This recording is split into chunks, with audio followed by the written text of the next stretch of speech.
Hello everyone, my name is Erik Miller. I am a passionate mortgage expert and this is Mortgage in a Minute. If you want to win it, Mortgage in a Minute. If you really want to win it, Mortgage in a Minute. Hello there, thank you for checking us out. This is going to be a no-frills episode of Mortgage in a Minute. If you're looking for mortgage information that can literally change your life and solve tremendous lending mysteries, which you've probably had forever, but you've only got around a minute of time available, you've come to the right place and the right video. Today, we're going to talk about upfront documentation, what's needed and why it's important to have so that you're prepared ahead of time. As always, I'm going to be fighting a countdown clock to get as much information as I possibly can and cram it into a very teeny window of 1 minute and 59 seconds. There's the clock. Okay, today, remember, we're going to be talking about upfront documentation, what's needed, and why it's important to be prepared ahead of time. This is an important topic, super useful, and as always, you can contact me afterwards if you have any questions. Okay, here we go for the third time. Mortgage upfront documentation. Okay, I'm going to start the clock now. Pressure's on. Here we go. All right.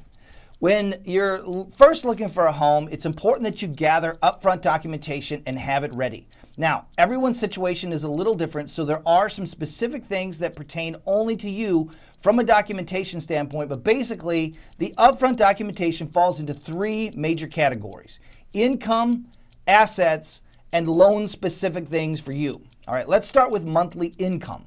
You'll need to prove that you have a monthly recurring income. So you do need to document this. Usually you'll have a 30-day pay stub if you're a W-2 wage earner, or if you're on a fixed income, you'll need 60 days worth of bank statements from the account that you receive a direct deposit. Also, if you have a fixed income, you'll need to prove that it will continue for at least 36 months. Okay, next, let's talk about assets or cash reserves.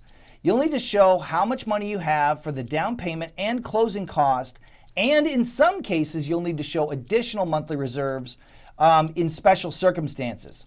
Now, the thing is that this third thing, it might be due to credit, it might be due to other things, and we're a little short on time, but if I make it through this on time, I'll talk about that in the bonus. All right, the next piece is loan specific. You're doing great. You're doing great. Keep going down. You're doing great. Okay. Here we go. Okay, loan specific documentation.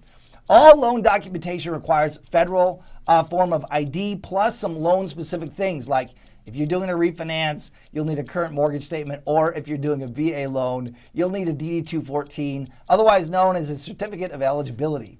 If you've been recently divorced, for example, you may need to provide a divorce decree, as that might impact your debt to income. If you sold a home, you might be required to have a settlement statement from that transaction. This list can get super long, but I think we're almost out of time, and I want to get to the bonus so you get the idea. Fiend! Okay, great. Now we get to do some bonus material. Going back to the reserves for a second, there's a few common areas that require, in addition to the money down, that you prove that you have money to make the mortgage payment for a certain amount of extra months. Credit issues can cause this as a requirement, but the most common cause is that you have multiple properties. In almost all situations, when you have multiple properties, the investors will require you to prove that you have at least 6 months, in some cases, worth of payments for all the houses, okay, in the bank and verifiably available. All right, that's it. I hope this was helpful to you. I really appreciate your time, and I will see you soon.